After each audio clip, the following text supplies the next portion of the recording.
Foquetes e foquetos, e aí pessoal, como é que vocês estão? Vocês estão bem? Espero que todos estejam muito bem. Deixa eu me ajeitar aqui, né?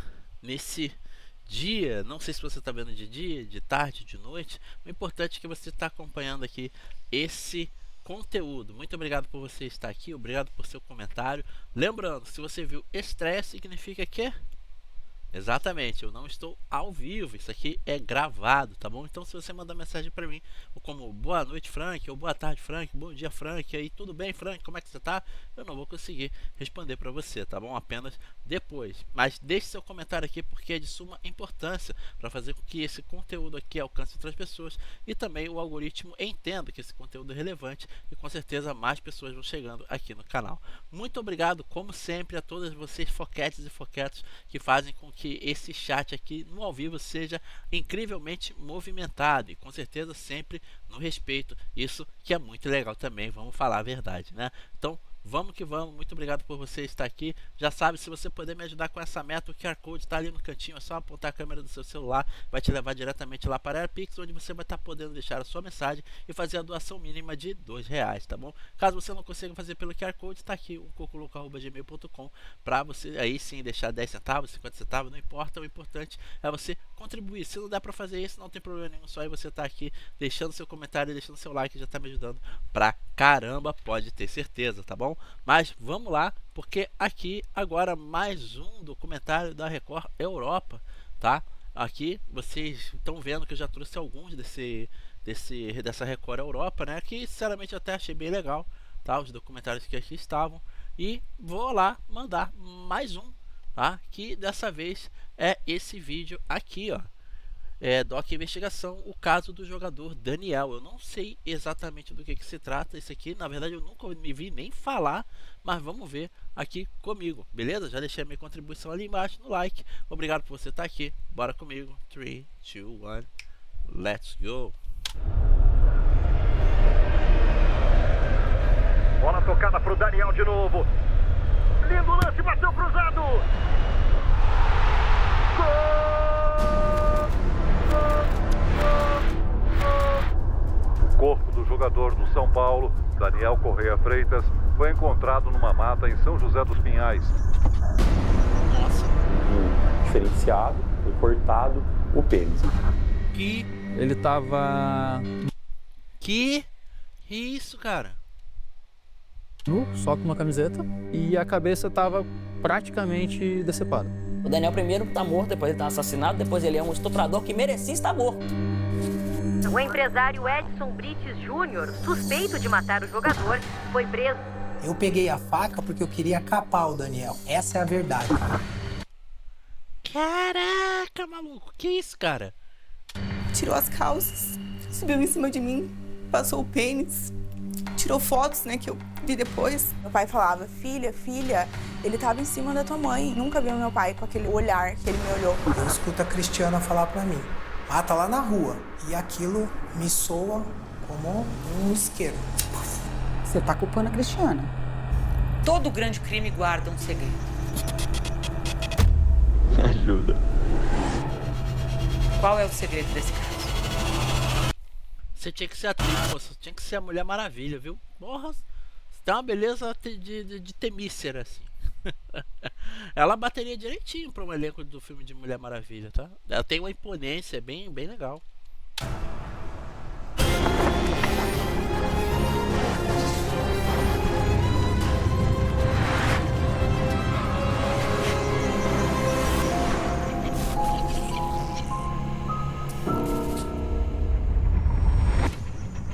Olá, boa noite. Hoje a história é sobre a morte brutal do jogador de futebol Daniel. Ele atuou em clubes como Cruzeiro, Botafogo e São Paulo. Há 7 anos, saiu para uma noitada e nunca mais voltou. O corpo é achado numa floresta, perto de Curitiba. Daniel despertou a fúria de um homem violento, Edson Brites. O atleta teria abusado da mulher de Brites. Agora, o assassino quebra o silêncio, fala com exclusividade para o jornalismo da Record e causa uma verdadeira reviravolta na história.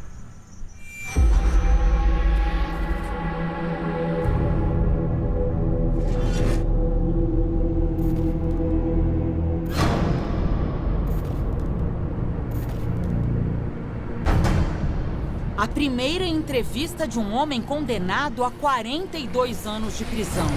42? Foram 7 anos de silêncio. Até este momento. Há mais de 2 anos eu tento essa entrevista com o Edson Brites. A resposta foi sempre não, não, não. Por que falar agora? Eu acho que é o momento agora, é o momento de falar.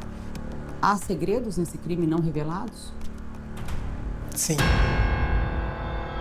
Você está disposto a falar sobre eles hoje? Sim. Edson Brites é réu confesso. Até a época do julgamento, em março do ano passado, ele assumia sozinho a responsabilidade pelo crime. O que eu fiz foi o que qualquer homem faria. Porque aquela mulher que estava ali não era minha esposa. Para mim, eram todas as mulheres do Brasil. Mas hoje ele tenta arrastar outra pessoa para a trama. Quer pagar sozinho? Sala, eu escuto a Cristiana falar para mim: ó, não mata aqui. Não mata esse cara aqui dentro da nossa casa. Não faz isso aqui. Mata lá na rua. Por que você não falou isso antes? Eu não falei isso antes, Thaís, porque eu queria proteger a Cristiana. Por que agora essa proteção não precisa existir? Porque agora ela não faz mais parte do meu rol de proteção. Ah, tá. Eu não preciso proteger. Não precisa proteger, aí tem que levar pro abismo junto, né? Dá pra ver o tanto de tão gente boa como que você é. Dá pra ver. Então eu vou te perguntar agora de forma direta. Você decidiu se posicionar dessa maneira agora porque ela se separou de você? Absolutamente, claro que não. A gente se separou numa boa. Eu acho que não. Quase 3 horas de entrevista, Edson conta detalhes da execução. E pela primeira vez, aponta a ex-mulher Cristiana Brites como a mandante do assassinato. Naquela noite disseram que você teria dito aqui não, como se fosse um indicativo para que esse crime pudesse acontecer fora da sua casa. Você disse isso? Não. Eu não queria que nem batessem nele a todo momento. Sem gaguejar, tá, moça? Por favor, sem gaguejar, viu? Disse isso? Não. Eu não queria que nem batessem nele a todo momento. Pedia por ele para pararem com as agressões, clamando pela vida dele. Cristiana acusa o jogador Daniel de abuso sexual. Eu fui abusada por ele. Eu fui a primeira vítima. Fui vítima dele. Ninguém viu o meu lado de mulher que foi violada, que fui invadida por uma pessoa que entrou dentro do meu quarto, dentro da minha casa. Uma família no centro de um crime. Várias versões para o mesmo assassinato. Nós ouvimos cada uma delas. Eu e meu pai, alguns meses antes de acontecer tudo. Eu e o David, no dia do meu aniversário, na Shed. Natal. O dia da Shed também. O dia do crime. Isso. Moleque, eu juro pra você que eu não tô muito bêbado. Tem uma coroa dormindo, uma novinha dormindo. Não sei o que eu faço, né?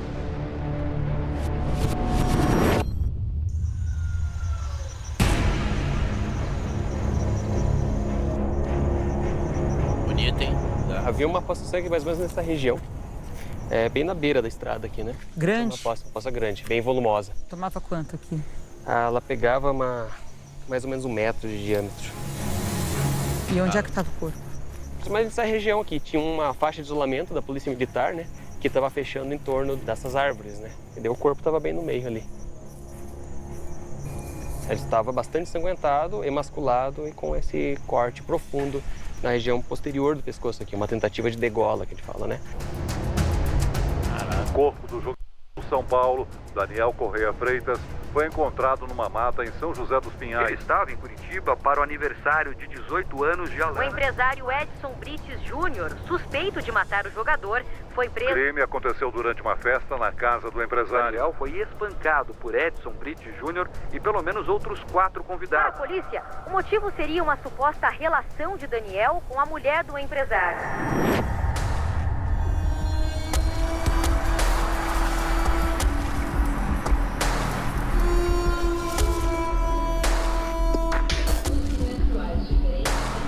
Primeiro, você encontra uma pessoa morta. Se fosse qualquer pessoa, isso já chamaria atenção, do jeito que ela foi morta. Já chamaria bastante atenção. Mas, obviamente, que quando envolve um jogador famoso, com uma repercussão que tinha o jogador Daniel, isso ganha, né, um status muito maior. Enquanto nosso time era bom também, conseguimos sair com a vitória.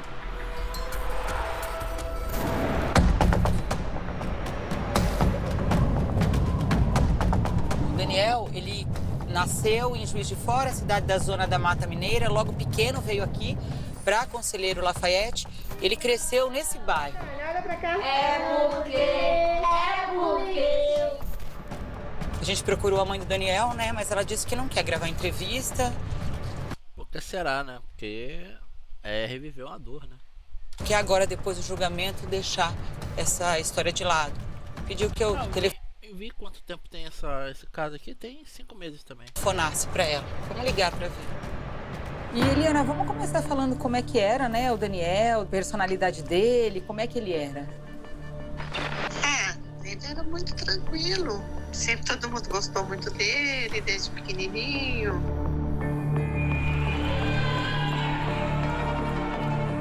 O jogo mesmo de futebol era algo que ele ainda assustava. Então, talvez com o tempo ele não conseguiu lidar com o tamanho que ele começou a ter.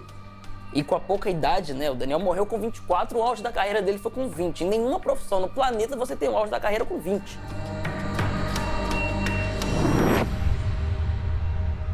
Por quantos times profissionais o Daniel passou? Profissionais foram 5 e no total foram 6.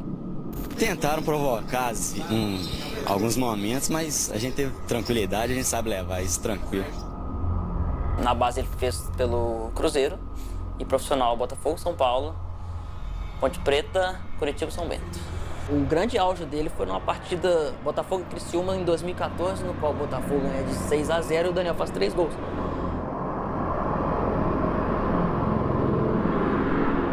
Tocada de novo pro Daniel, faz lindo lance, invadiu a grande área, que grande jogada, bateu, gol! É do Botafogo! É o terceiro gol do Daniel no jogo!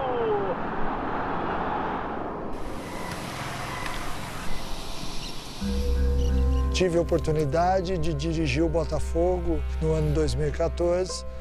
E por isso eu tive contato com o Daniel durante 9 meses. Esse jogo termina 6-0 no Maracanã. Aí a repetição da jogada, como o Daniel invade a grande área, passa por 3 jogadores e toca na saída do goleiro Galato. E nesse jogo ele mostrou recursos, né? Em 2014, ó. Primeiro, ter estrela. Outra característica muito importante para um jogador de ataque, a arrancada. Proteção da bola. Tá lendo o roteiro?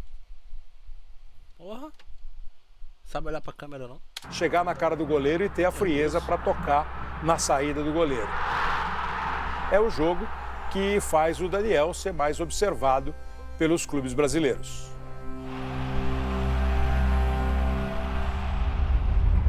Não gosto de futebol. O Daniel conseguiu aquilo que milhões de crianças sonham: ser um jogador profissional de futebol. As crianças deveriam sonhar com estudo, né? Com uma profissão de verdade. Não como um jogador de futebol, que não é profissão pra mim. Tá? A profissão de verdade é médico, professor, bombeiro, policial, enfermeiras. Isso sim, falando de garoto, né? Isso sim é profissão, né? Trabalhar numa empresa. Agora, ser jogador de futebol, sinceramente, é um sonho furado, viu? Porque se você for ver a maioria dos jogadores de futebol, desculpa quem gosta de futebol, mas a maioria dos jogadores é tudo semi-analfabeto. Por que será? Só que ainda jovem, teve uma contusão grave e nunca mais foi o mesmo. Ele era uma pessoa tímida, disciplinada. É difícil de acreditar que a vida do Daniel terminou de uma forma tão trágica, tão violenta. Na verdade, o que aconteceu, além de tudo isso que ele ficava um pouco assustado, ele teve uma lesão muito grave no joelho, que na verdade, a partir daí ele nunca mais conseguiu jogar de verdade. Acredito que isso tenha sido algo que minou ele. Isso acontece em 2014. Preocupa os companheiros. A gente está revendo o lance, o momento da dividida. Ele bateu com o joelho com muita força no adversário, está caído até agora, sentindo muitas dores do Daniel. Inclusive o árbitro já pediu a entrada do pessoal da maca. E a partir dessa lesão, ele nunca conseguiu voltar de fato. Ele assinou com o São Paulo em 2015, um contrato de 3 anos. Mas a partir daí ele não consegue mais jogar com muita sequência, né? Isso mentalmente foi desanimando ele. O São Paulo decide emprestar Daniel enquanto ele se recupera da lesão. O último time a receber o jogador é o São Bento, em Sorocaba, no interior paulista. Muito feliz por estar aqui, vestindo essa camisa e ajudar o São Bento a conquistar objetivos grandes. A temporada do atleta no São Bento se resume a sessões de fisioterapia. Apesar de ser sempre assíduo e disciplinado, no dia 27 de outubro de 2018, ele não se apresenta no centro de treinamento. Antes de ele viajar, que aconteceu a tragédia com ele, a gente ia jogar sábado. Aí o treinou na quinta, sexta, foi liberado. Aí ele viajou e não voltou.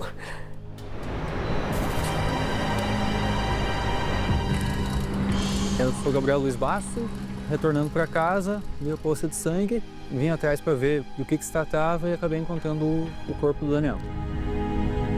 Eu achei que era um animal ferido, né? Ou um cachorro que havia caçado algum bicho, alguma coisa, mas estranhei pelo tamanho da poça de sangue. Fui andando um pouquinho ali, daí eu acabei encontrando o corpo do Daniel. Assim, uma imagem que não dá para esquecer, né? Tava uma cena de terror praticamente, uma crueldade absurda. Ele tava nu, só com uma camiseta, rasgada também. Aí havia cortado o órgão dele, né, o órgão genital, e a cabeça estava praticamente decepada. Era um crime diferenciado, porque um homem foi encontrado, né, não passaram as características naquele momento, mas ele estava sem o pênis, foi cortado o pênis. Então isso ficou muito impactante. A única coisa que foi encontrada junto com esse corpo, a pulseira, né, da casa noturna onde estavam antes e com a indicação do camarote, inclusive. Então isso facilitou bastante o processo de investigação. Porque sabia que essa pessoa, momentos antes, ela estava numa casa noturna, num determinado camarote. Quando o meu primo liga pro necrotério e pergunta: tem um cara com aparência tal, pô, faz sentido, olho verde, sim e tal. Cicatriz no joelho? Pá, é ele. Daniel passou a noite com um grupo de amigos em uma conhecida casa noturna de Curitiba. De lá, todos teriam seguido para a casa de um amigo em São José dos Pinhais. Nós sabemos que aquela casa onde o fato começou era de uma pessoa, o nome dela Juninho.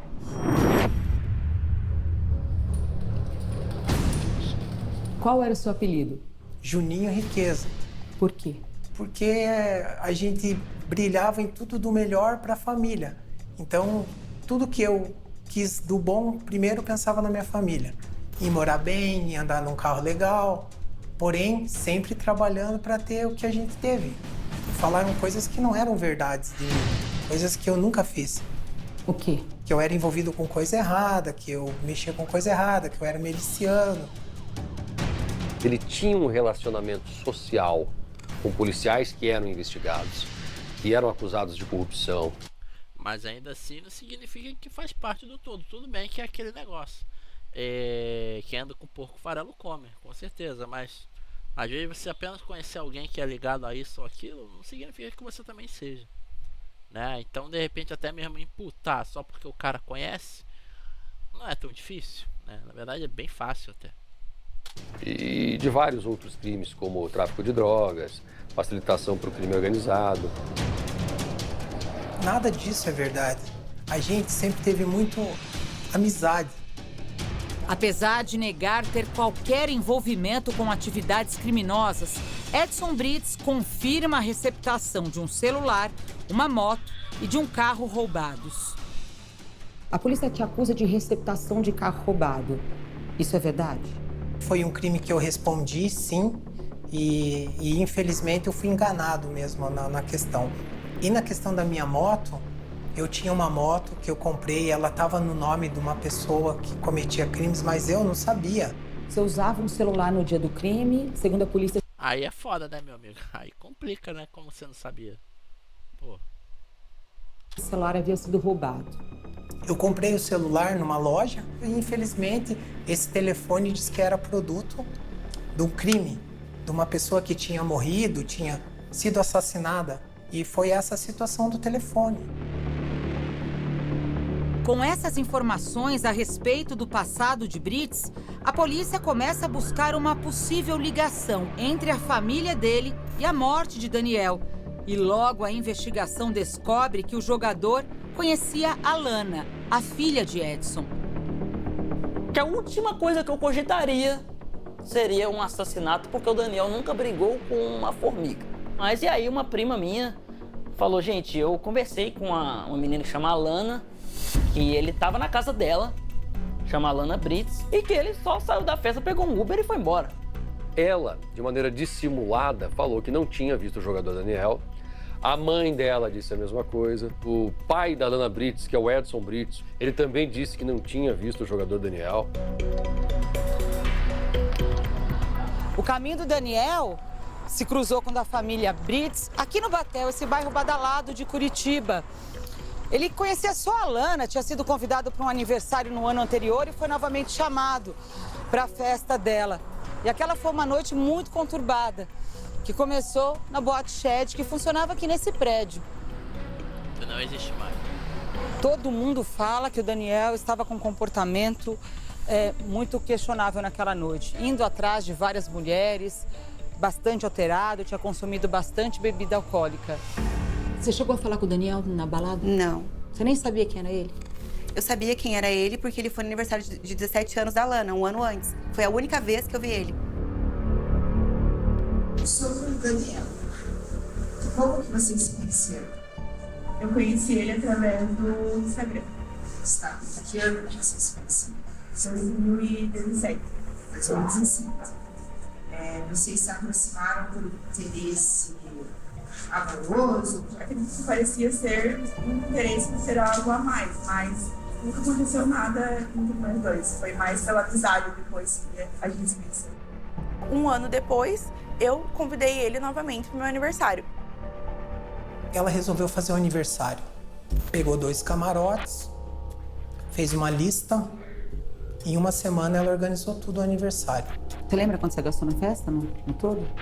30 mil reais. Todos os convidados, a gente não deixou que ninguém gastasse nada. O Daniel na festa, você viu bastante o Daniel, pouco o Daniel? Então, na verdade, eu vi bem pouco ele, porque, como eu recordo, ele chegou, já estava bem tarde, já fazia um tempo que eu estava ali, e ele não ficou no camarote, ele foi para a área VIP, que é uma outra área. Ele chegou e me cumprimentou, veio, apertou minha mão, essa é a verdade. Falei, cara, fica à vontade aí, tudo open. Durante a festa correu tudo bem, só que depois eu fiquei sabendo por outras pessoas que o Daniel também importunou outras mulheres lá. Inclusive, tem até o segurança da própria balada, que tem vídeos, né, mostrando ele importunando uma outra mulher. É isso aí que é foda, né? Porque, assim, tem cara que bebe e fica de boa, fica tranquilo, né? Tem outros que bebem, enchem a cara, vão arrumar confusão, né? Ou com, sei lá o que dá, vai arrumar confusão. Aí tem outros que despertam o bicho interior e acabam fazendo merda com a mulher, o namorado, né? E tem outros que ficam assim, dando em cima de tudo, atirando pra tudo quanto é lado, né? E acaba realmente importunando, sendo chato pra caramba, né? Sendo o chato da festa, né? Isso acontece. Eu tinha alguns amigos assim, que eram chatos da festa. Porra, saía atirando pra tudo quanto é lugar. Aí no final do dia, da noite, né? Faturou nada. Não tinha conseguido sair com mulher nenhuma. Normal, era só chato mesmo, aí ficava o resto da noite toda. Ai, pô, não consegui pegar ninguém. Ai, caralho, doidão. Às vezes, enfim, né? Na Shed hoje eu sou segurança. Alguma coisa que desborde a naturalidade do jogador? Na saída da casa, o jogador encontrou uma menina que reclamou a 3 amigos. E eles vieram para cima do jogador, sendo necessária a segurança intervir. Aí no final, quando nós estávamos quase indo embora, Eu lembro que ele veio no camarote, sentou e logo depois ele já começou a ficar com a Evelyn. A Evelyn era uma amiga minha da época, uma das convidadas também da Shed. Decidimos em fazer uma after na casa de São José. A after é uma pós-festa. A gente saiu, entramos no carro, destino São José dos Pinhais. Essa festa ela só acabou na manhã seguinte. A Alana voltou para casa com o pai, a mãe, o namorado e 2 outras pessoas que estavam hospedadas lá. E a Cristiana voltou completamente embriagada. No final da balada, quem foi para minha casa são as pessoas que estavam hospedadas lá. O Daniel não era uma delas. Ele não tinha intimidade nenhuma com a gente, ele não ia para minha casa. Em um determinado momento, a Cristiana subiu em cima da mesa, começaram a dançar. Nesse momento eu peguei e falei pra Alana, bota um shorts na tua mãe, cuida dela.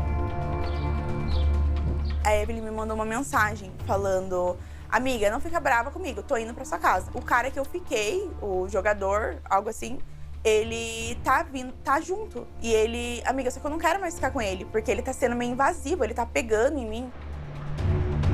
Câmeras de segurança do entorno da Boate Shed registraram o momento em que Daniel entra em um carro para ir à casa da família Brits. Ele entra no Uber e se dirige até a casa dos Brits, local onde ele foi torturado, onde ele foi massacrado de forma covarde e vil, aonde Daniel perde a vida. A casa ela fica bem no fundo do terreno, tem uma área de lazer. Na parte de cima ficava o quarto da Alana e um quarto de hóspedes. Os convidados eles estavam quase que todos concentrados na churrasqueira. O Daniel ele chegou depois com a Evelyn, amiga da Alana, e mais alguns amigos. E quando ele chegou na casa, a Cristiana já estava dormindo no quarto. E a informação que a gente tem é que ele não chegou nem a encontrar com a Cristiana acordada. A Cristiana já estava no quarto. Essas pessoas elas não sabem nem explicar em qual momento o Daniel deixa a festa na área de lazer para entrar no quarto da Cristiana. Nossa, é muito estranho, mano. Isso é muito estranho. Será que, de repente, por exemplo, ele sumiu, procurar o banheiro e tal, aí acabou encontrando no quarto e... Ah, porque é foda, não dá pra dizer também se fez ou não, né? É bem complicado isso aí, cara. Bem complicado. Casinho complicado isso aqui, viu? E outra, tipo assim, será que teria como provar que a amiga dela disse isso aí, que ele tava sendo invasivo, que não sei o que lá? Será que tinha como comprovar isso? Se foi comprovado? Não sei também. Pelo menos até agora não falou nada. Eu me lembro do Daniel, ele estava sentado no sofá, mexendo no telefone, e de repente ele veio falar comigo. Tem vodka? Peguei e falei, cara, eu vou ir comprar vodka pra você. Quando o Edson Brits volta para casa com as bebidas, ele percebe que Daniel não está mais na área de lazer. Servi todo mundo e de repente eu escuto um grito. Agora um momento crucial da trama. Começa uma escalada de violência que só termina com a morte de Daniel. Acho que fazia 1 hora que eu tava dormindo, eu acordar com uma pessoa em cima de mim. Quando eu vou na porta do quarto, a porta do quarto tá fechada. Eu tento forçar a porta pra mim entrar, copiar, a porta tá fechada. Daí eu falei, ué, mas não é pra porta estar fechada, porque eu só encostei a porta na hora que eu entrei e pus ela pra dormir. Os flashes que eu tenho é dele pegando no meu seio em algum momento. Eu não sei se meio que me movimentei, ele fala, calma, calma. É o Daniel. E depois eu acho que eu dormi de novo. E tenho, na hora que eu acordei ele, que o Junior já estava entrando no quarto com ele em cima de mim. Ele estava só de cueca, com o pênis para fora. Daniel registrou o momento em que esteve no quarto com Cristiana. Ele tira fotos e envia a um grupo de amigos. Além disso, o jogador afirma nas mensagens que teve relação sexual com ela. O marido da coroa, não sei onde tá. Moleque, não sei o que eu faço, moleque. Me ajuda. Eu dou a volta, passo pela sala e vou na janela. Eu vejo o Daniel. Eu já falo, cara, o que você está fazendo aí? Eu não consegui entender aquilo ali, eu não consegui digerir aquilo ali. Na hora. Só um choque. Já com o olho lá, pegando ele assim pelos pescoços. Daí eu falei pra ele, calma, vamos chamar a polícia.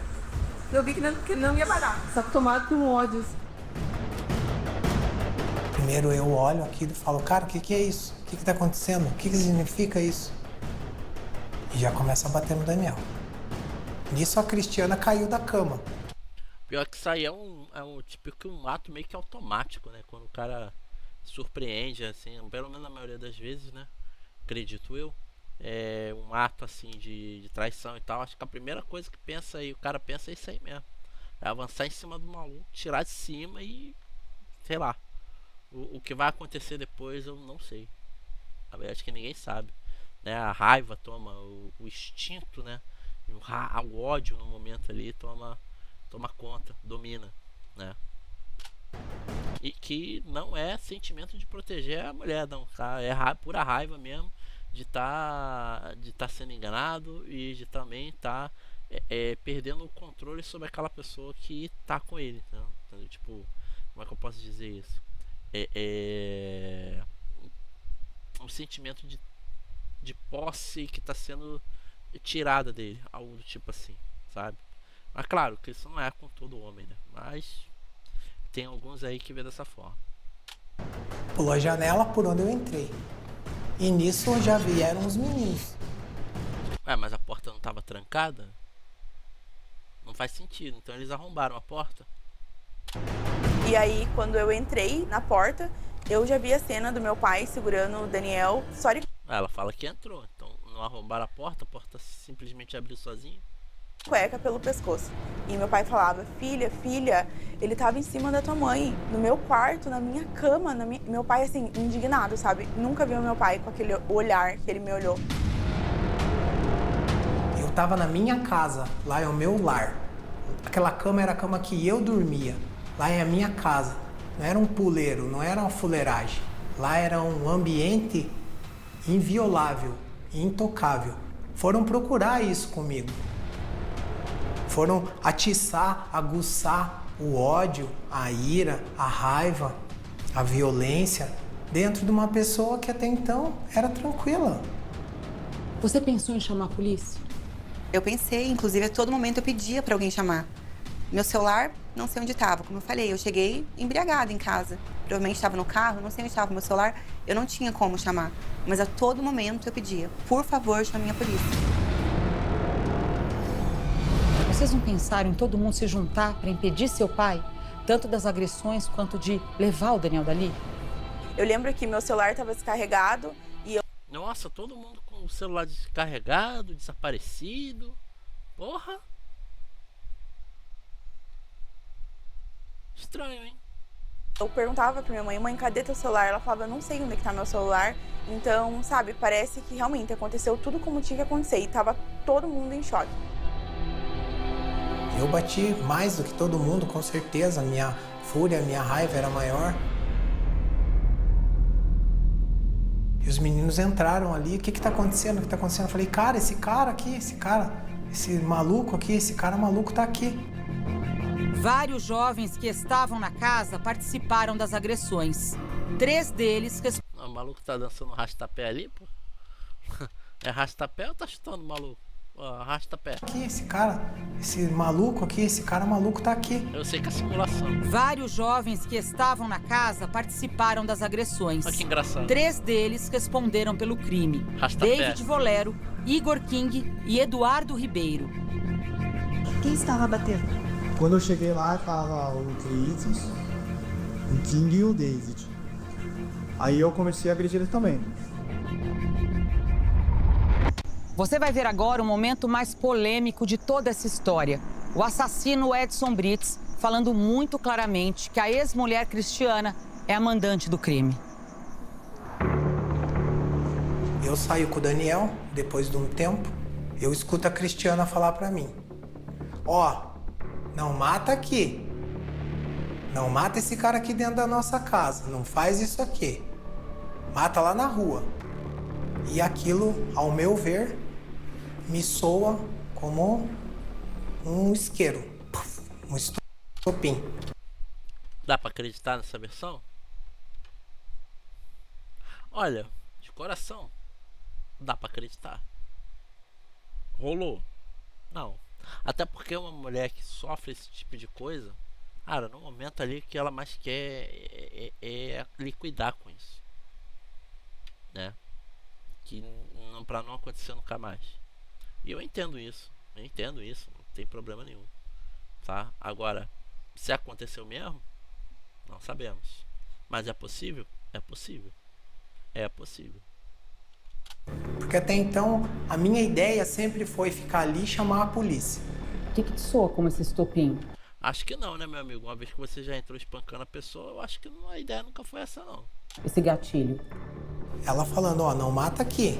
Mata lá na rua, não faz isso aqui dentro de casa. Você ouviu da boca da Cristiana? Sim. Mata lá na rua? Sim. A Cristiana nega que falou isso. Isso jamais aconteceu. Eu jamais quis que acontecesse alguma coisa com ele. Muito pelo contrário, todo momento eu clamei para que não batessem nele. Eu achei que iria ficar só em agressão. E eu estava pedindo a todo momento para que não batessem nele. E aquilo batendo na minha cabeça. E penso, uma boa mesmo.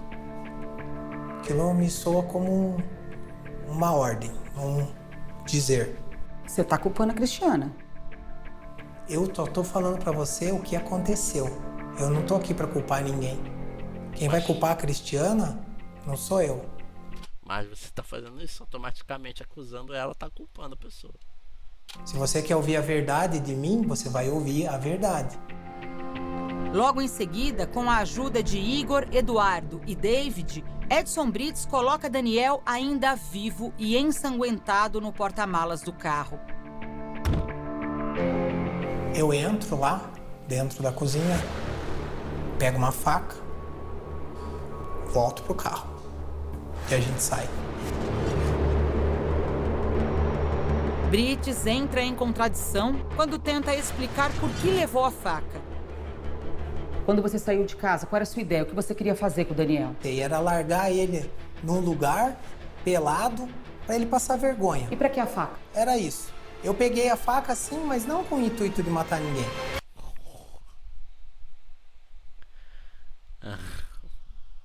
Não dá pra acreditar, meu amigo.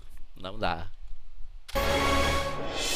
Não dá. Depois de interromper a entrevista para consultar sua defesa, Brits muda a versão. Eu peguei a faca porque eu queria capar o Daniel.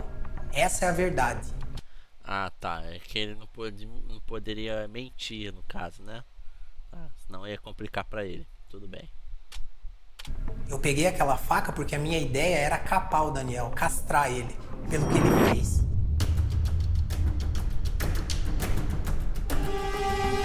Os 3 jovens que estavam no carro com o Edson, eles contaram que ele se alterou demais enquanto dirigia, quando viu alguma coisa no celular. Logo depois, a investigação descobriria que o Daniel mandou fotos na cama com a Cristiana para uns amigos de um grupo de mensagens.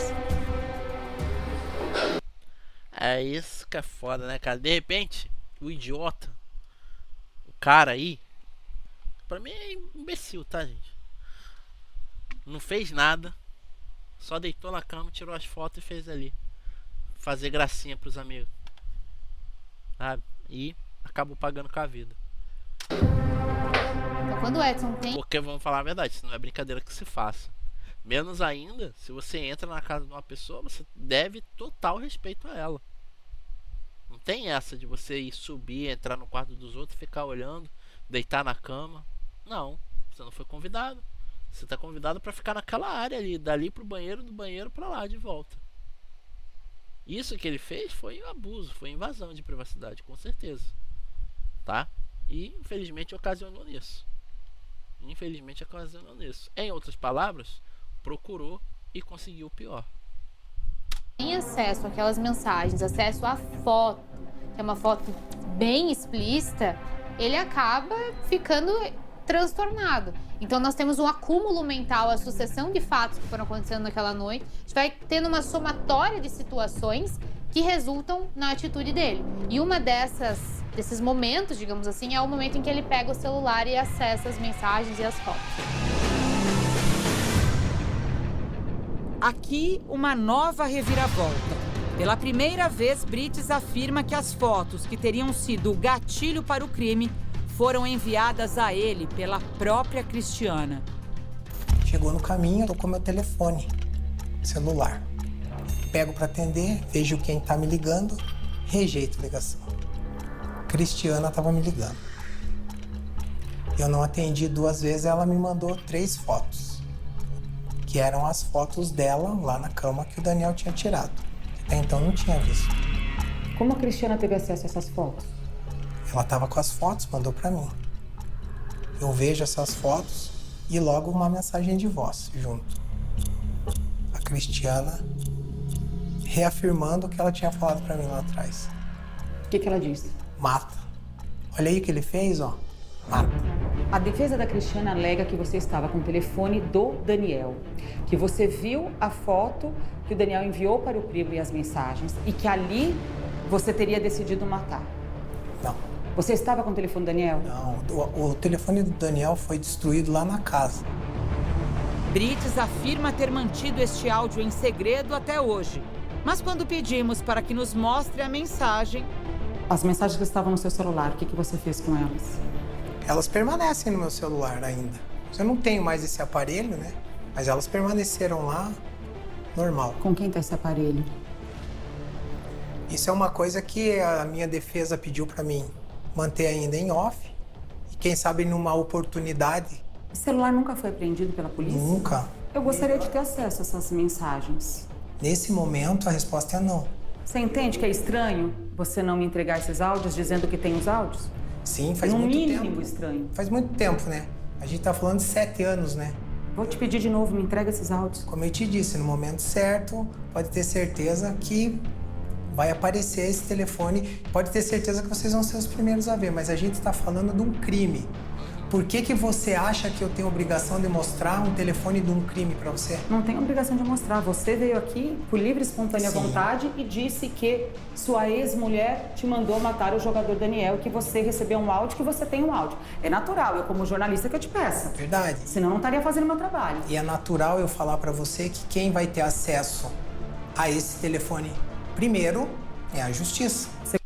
Não tá errado. Você consegue entender que é difícil de eu acreditar que pra mim, sua que você tá mentindo? Né? É que é aquele negócio. Teve tanto tempo e veio falar agora que tem essa parada. Questionamos as advogadas de Edson Brites sobre o paradeiro desta nova prova. Essa informação é uma informação também inédita para a defesa, né? A gente... Caralho, então é mentira. É inédita até para elas. Essa informação é uma informação também inédita para a defesa, né? A gente ouviu falar disso, mas ainda não temos faticamente sobre... Não. Ou então não é inédita. Se já ouviu falar, não é inédita. Concorda? Essa informação é uma informação também inédita para a defesa, né? A gente ouviu falar disso, mas ainda não temos faticamente sobre aonde está, com quem está. Então não é inédita. Já sabiam de alguma coisa. E no momento oportuno, certamente a defesa vai trazer em benefício do acusado. O Eduardo, ele tentou ali perguntar pro Edson Brites o que tá acontecendo, que é celular, por que você tá quieto, por que você não fala nada. E o Edson Brites simplesmente não dizia nada. Saiu dali, 2 minutos depois ele já virou à direita e parando naquele lugar que o Daniel foi encontrar. Eu lembro só de ter, ouvido barulho, na verdade, assim, sabe? E meio que caindo, assim, o porta-malas e tal, o barulho da faca. É isso que eu lembro, assim, de... Nesse momento já começamos a ouvir os gritos do Daniel. Entende? Mas como ele falou pra nós, fique no carro. Então desce no carro. Para o Ministério Público, Brites teve a ajuda dos 3 jovens que estavam no carro para cometer o crime. O que fizeram os 3 rapazes? Fizeram exatamente o que está relatado na denúncia. Eles acompanharam a pessoa do Edson e contribuíram para a execução do crime. Eles não pensaram que, em vez de ir para casa, eles poderiam ter ido para a delegacia e ter contado o que aconteceu? No mundo ideal, as pessoas deveriam ir lá, confiar na polícia, fazer. No mundo real, não é isso que acontece. Você tem receio. Apesar de ser uma distância curta da estrada, você acha que seria capaz o assassino trazê-lo sozinho para cá? Sem deixar marcas no solo, né? Nesse tipo de solo que tem bastante folhagem seca em cima, seria bastante difícil. Existe uma probabilidade grande de ter tido ajuda. Pior que o lugar é bonito, né? Eu acho muito bonito a área assim de mata, cara. Daniel era leve, eu era forte.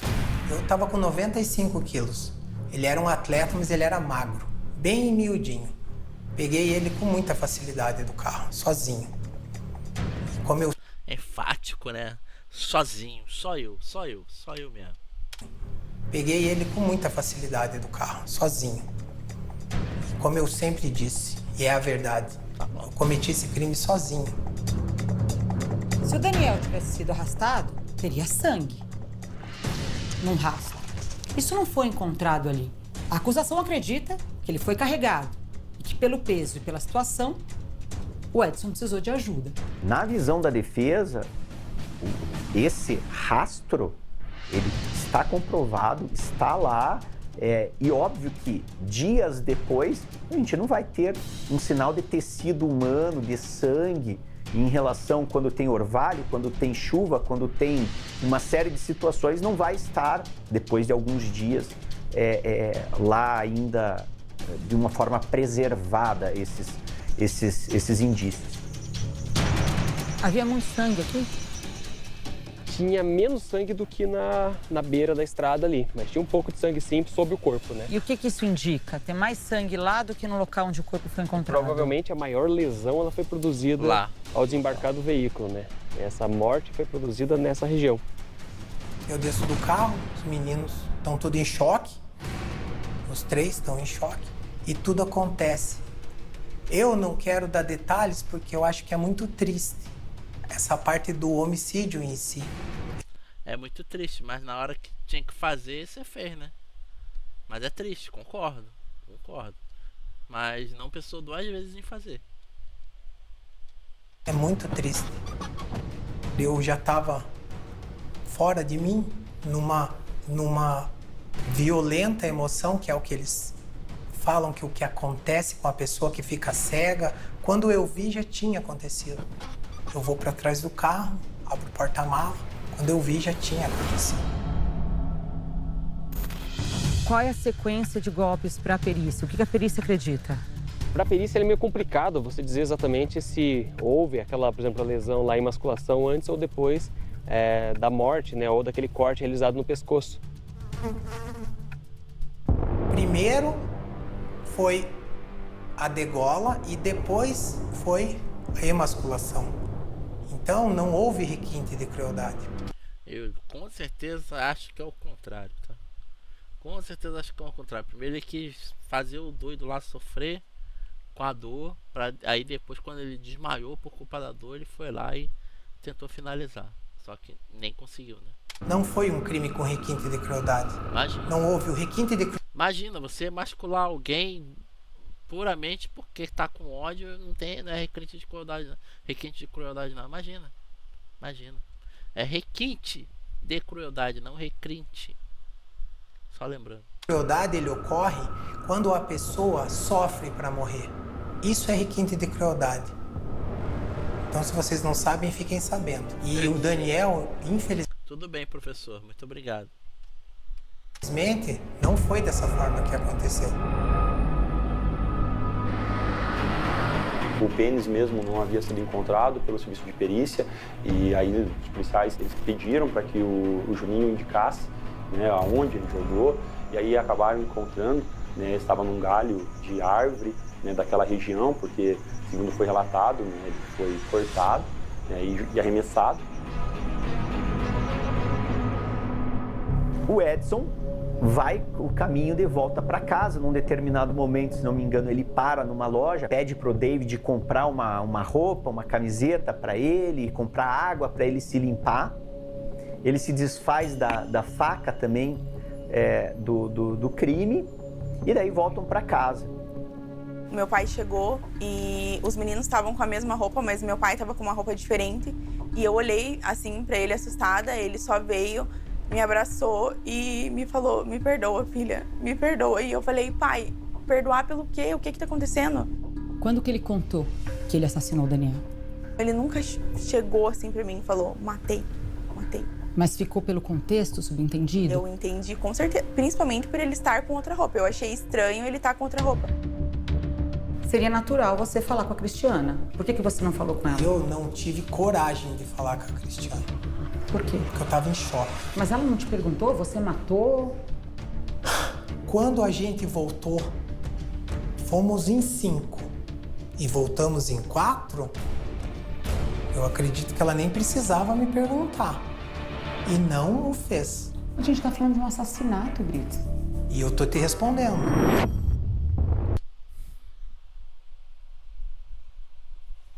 Complicado isso aqui, hein? Nossa.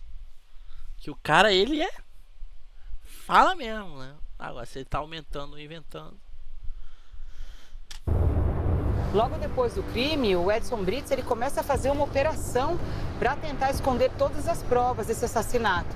Ele chega, inclusive, a ligar para a família do Daniel em Minas Gerais, oferecendo ajuda para procurar o jogador que ele tinha acabado de assassinar. Caralho. Cara O de Edson pau. ligou para a mãe do Daniel, Cara de pau. minha tia, e falou: "Putz, fiquei sabendo da história, cara. Coisa triste, né? Se você precisar de mim, posso te ajudar a investigar isso". Então, assim, é de uma crueldade que, repito, não tem desculpa de cabeça cheia, de cabeça quente, porque ele fez isso 2, 3 dias depois que ele matou o Daniel. Eu fiz isso porque eu tava perdido. Fiz isso porque eu tava atordoado. Fiz isso, mandei a Lana fazer algumas coisas, amando o meu que ela o fez. 2 dias depois do crime, a Lana marcou um encontro com várias testemunhas que estavam na casa, aqui na praça de alimentação deste shopping, para que eles combinassem uma versão para o crime. Por conta disso, ela respondeu por coação no curso do processo. Ela teria coagido essas testemunhas a contar uma mentira para tentar encobrir o que realmente aconteceu no assassinato do Daniel. Faz assim, vamos se encontrar à noite, pode ser? Daí com eles junto. Meu pai pediu para que eu mandasse mensagem, né, para se encontrar no shopping, e ele disse que ele se entregaria. Em nenhum momento eu ameacei ninguém, em nenhum momento eu troquei nenhuma palavra com ninguém. Você prometeu lealdade a eles desde que eles não te entregassem logo depois do que aconteceu, antes de você ser preso? Nunca prometi nada. O que eu sempre prometi, falei, cara, vamos falar a verdade. Eu acho que rolou uma graninha assim, tá? A tese dele era o seguinte: ele seria um único autor, bateria no peito, né? E inocentaria a esposa e a filha, e os outros todos saíram absolvidos também. Desde o início, essa era a tese de Edson Brits. Só que as coisas...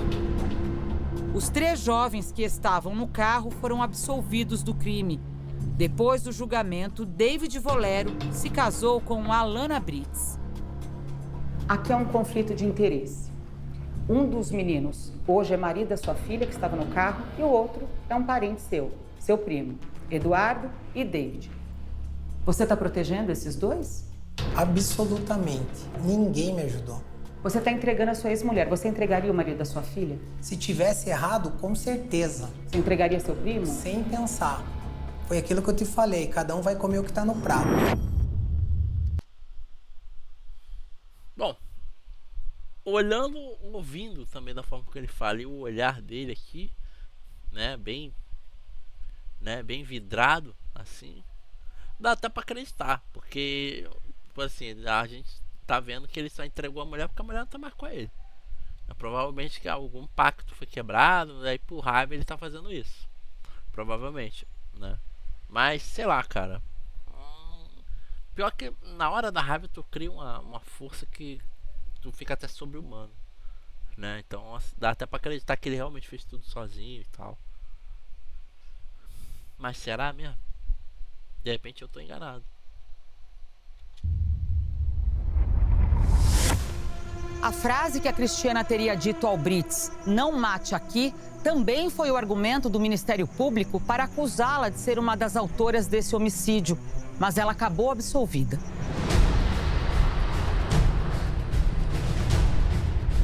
Essa frase de que ela teria dito, ela foi extremamente deturpada e essa frase ela não está na acusação inicial, que é a denúncia. Me colocaram dentro do carro da polícia, ele falou que eu estava sendo presa. Eu não entendi por quê. A vida é muito complexa para se colocar o Daniel como um mocinho e a outra família como vilã, ou o contrário, que é o que a família deles tenta fazer. O Daniel foi vítima do que se chama de machismo estrutural da parte dos dois.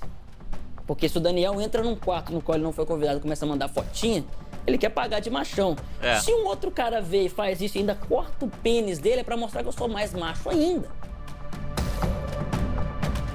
Fui jogada numa prisão como uma bandida. Ninguém viu o meu lado de mulher que foi violada, que foi invadida por uma pessoa que entrou dentro do meu quarto, dentro da minha casa.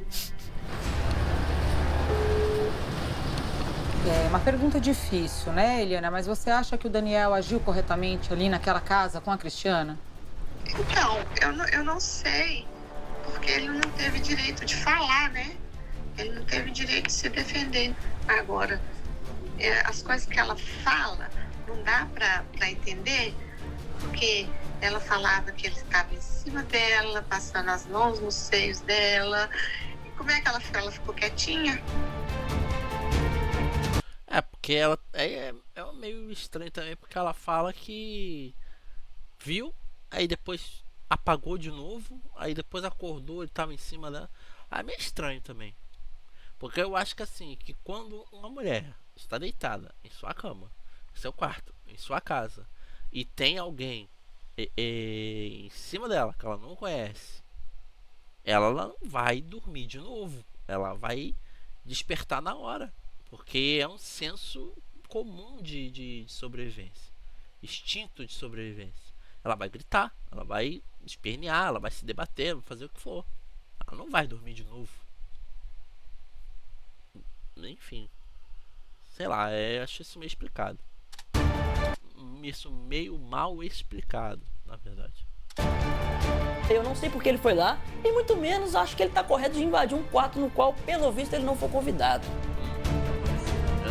Eduardo Lamel, primo de Daniel, confirma que foi o destinatário das fotos que o jogador tirou ao lado de Cristiana. Os dois também trocaram mensagens. Os áudios vieram em seguida. Moleque, eu juro pra você que eu não tô muito bêbado. É que a situação é desesperadora. Eu não sei como é essa casa que eu vim parar aqui, mas parece que a casa tem, sei lá, uma casa tem uma coroa dormindo, outra casa tem uma novinha dormindo, o namorado da novinha eu não sei onde tá. Eu não entendi muito bem o que ele quis dizer. Conforme tá nas mensagens anteriores dele, não tava entendendo muito bem o que ele tava querendo dizer, o que ele tava falando.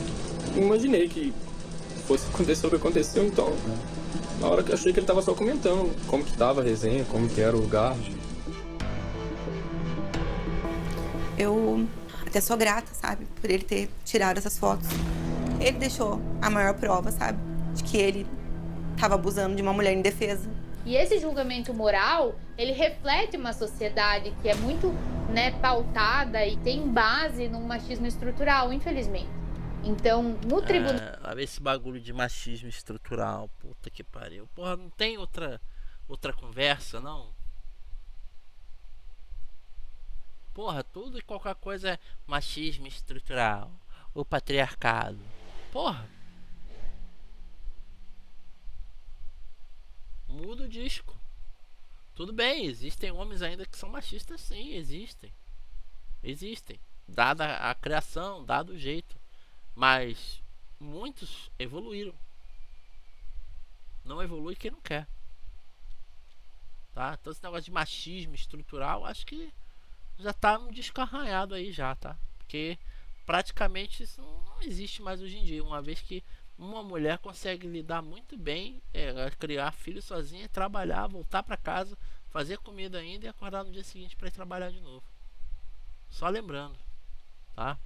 Então isso aí para mim é papinho furado para colocar algo a mais ali, para colocar volume no que ela tá falando, tá? No final do júri nós trouxemos essa discussão.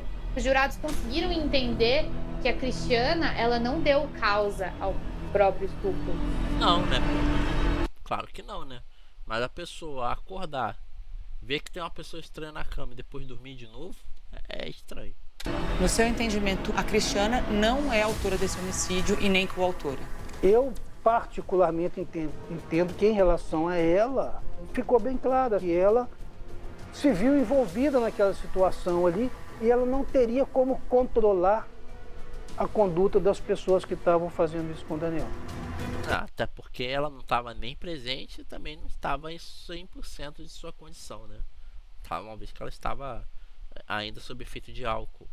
O promotor me disse que no entendimento do Ministério Público, você não é autora desse homicídio. Como você recebe essa informação? Com revolta, com tristeza, porque foi graças a esse promotor que eu fui presa. A justiça entendeu que Edson Brits foi o único autor do crime. Hoje ele diz que passou todos esses anos mentindo para proteger a ex-mulher. A ideia era proteger a Cristiana. Nesse cenário, não mais. Para você, a Cristiana, então, mereceu ser julgada pelo homicídio? Com certeza absoluta. Eu não consigo entender, na minha cabeça, como o autor está preso e condenado e a mandante foi absolvida. Edson e Cristiana se separaram logo depois do júri. O que muda para agora você entregar a Cristiana, se não um desejo de vingança? Negativo. Negativo não, é exatamente isso. É um desejo de raiva que faz com que, uma vez que ela não está mais com ele, ela não precise mais ter a proteção como que os outros familiares dele têm. E ele dá a eles, né? É isso que fica super entendido. Ou eu tô errado, gente? Tô enganado nisso? Porque ele agiu com raiva, né? Não tem vingança nenhuma. Imagina. O fato é que ela tá bem e vai continuar, tá plena, tá vivendo a vida dela. Ela tem esse direito. Você foi traído pela Cristiana enquanto estava preso? Sim.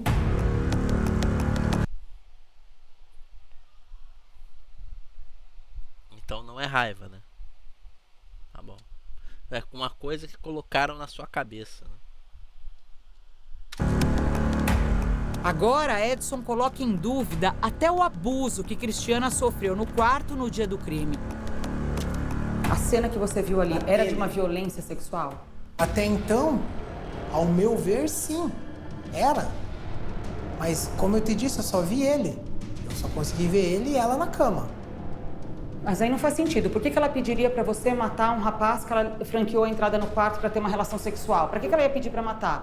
De repente porque ela ficou com mais medo do que propriamente, sei lá, poderia ter ficado. Então, por autoproteção, ela acabou, sei lá, agindo dessa forma. Mas, sei lá, mandar matar, não sei, né?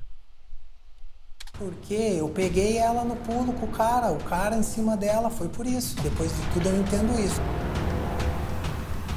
Fato é que tem uma testemunha que diz que Cristiana também levou uns tapas de Edson. Tem um depoimento da Evelyn na delegacia que diz que Cristiana também apanhou, assim como Daniel apanhou. Aí eu pergunto, eu coloco essa dúvida no ar, por que Cristiana teria apanhado também de Edson Brits? Você bateu nela? Eu bati nela. Quando eu derrubei ela, eu queria entender o que era aquilo. E ela dizia o que pra você? Ela não disse nada. Ela só saiu da cama, caiu da cama e pulou a janela. A Evelyn chegou a dizer que o Brits bateu na Cristiana naquela noite? Parece que na fase de inquérito. Isso não tinha uma relevância no júri para ser questionado para ela? Esse fato, por exemplo, se ele existiu, ele foi muito secundário ali, porque eu não tenho um histórico de violência.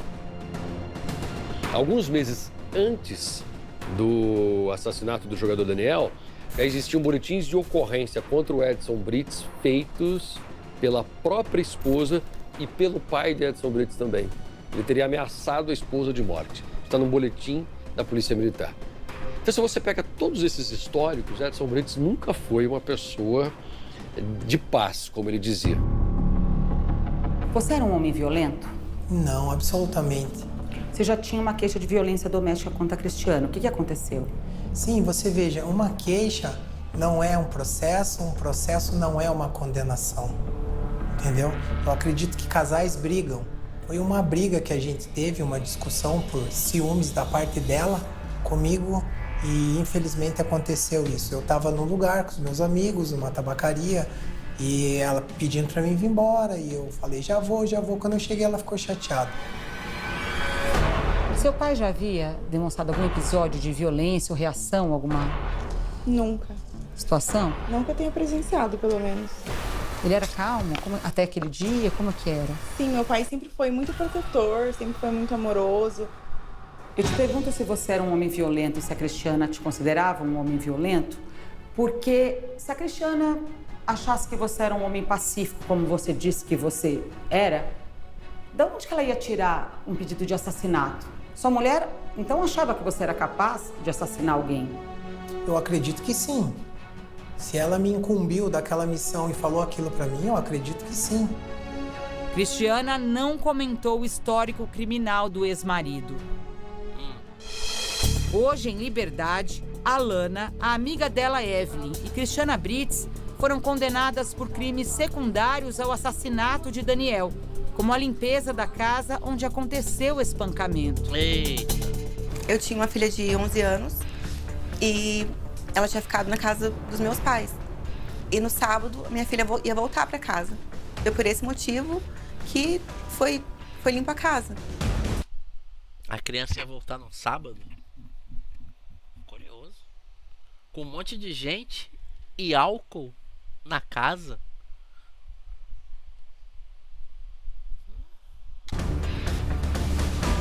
Fui processada por fraude processual, coação no curso do processo e corrupção de menores. E eu fui condenada por todos os crimes.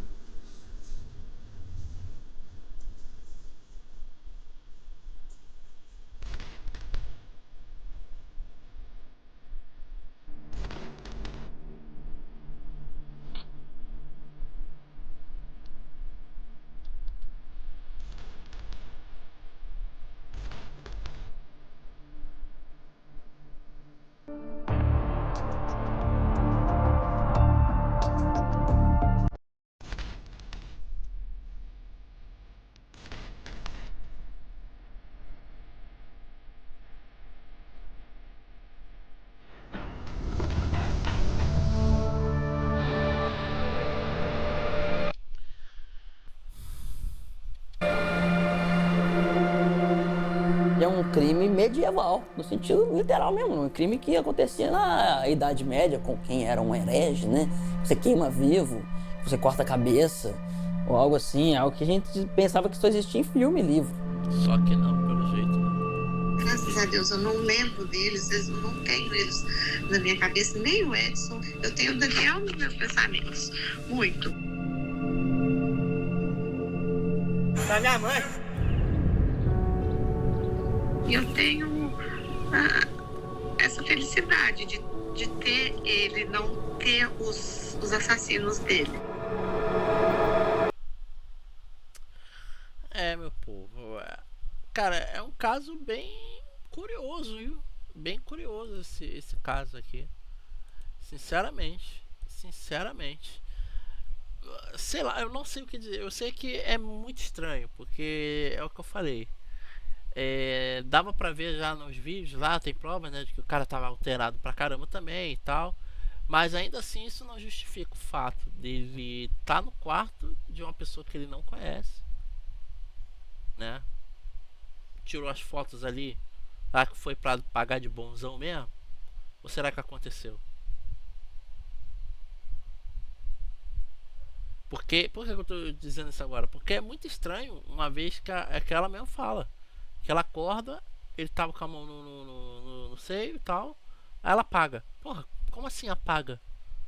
Você viu uma pessoa que você nunca viu na vida na sua cama, tocando no seu seio e você apagou? Aí depois você acordou de novo, ele tava em cima. Como assim? É muito estranho isso também, cara. É um caso bem estranho, sinceramente. Sinceramente. O que vocês acham disso tudo? Joga nos comentários, eu quero saber a opinião de vocês também. Quem vocês acham que é o verdadeiro culpado? Ou se tem algum mandante? Vocês acham normal esse negócio da pessoa estar dormindo, ver o negócio e depois conseguir ainda voltar a dormir? Mesmo com uma mão aqui? Cara, isso pra mim tá mal explicado, sinceramente. Sinceramente. Mas, sou eu falando, né? Então, deixa a sua opinião aí, porque a gente vai trocar uma ideia, com certeza, sobre isso tudo. Tá bom? Muito obrigado pela sua presença aqui, obrigado pelo seu like, obrigado pelos seus comentários. E também a gente se vê numa próxima, tá? Não esqueça, manda aí, comenta aí, porque eu quero muito saber a sua opinião sobre isso aqui, cara. Porra, eu só posso dizer que é estranho, cara. É bizarro, é estranho. Sei lá.